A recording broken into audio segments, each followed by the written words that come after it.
In Luke chapter 4, we see Jesus again lifting up Gentile after Gentile. In the context here, Jesus was rejected by his own people in his own town.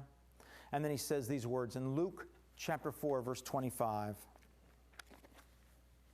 But in truth, I tell you, there were many widows in Israel in the days of Elijah, when the heavens were shut up 3 years and 6 months, and a great famine came over the land.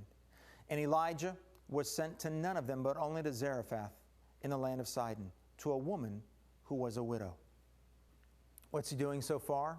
He's saying to the people in his own town, look, God loves all people equally. Don't be casting me out because I'm a God of all nations, of all peoples. I want you to know that God loves all people. Look at what he was doing in the Old Testament. He was reaching out and using Gentiles back in those days, even over the Jews. Do not harden your hearts. Keep them open to me as being the Messiah. He later goes on and lifts up another Gentile in Luke chapter 4, verse 27. He says these words.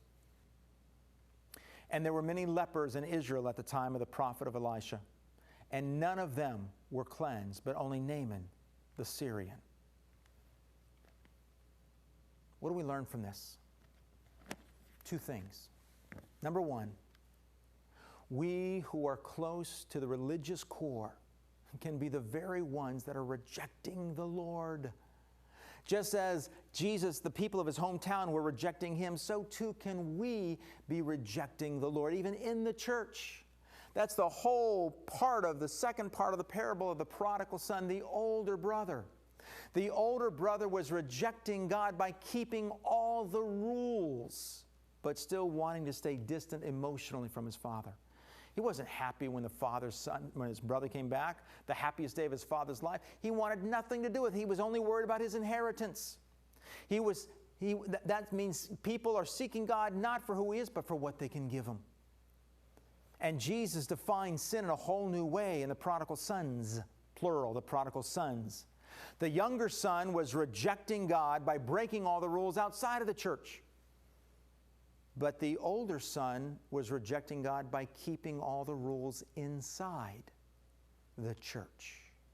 Oh, men and women, we've got to be so very careful that we are not rejecting Jesus, even though we're so close to him.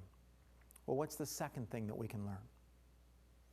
God has a special heart for those outside of the church. We've been saying it over and over and over again.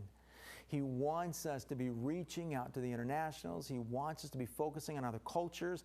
He wants us to have a balanced ministry of both here and there. Here to our neighbors and there to the nations. We're to be impacting both for his glory.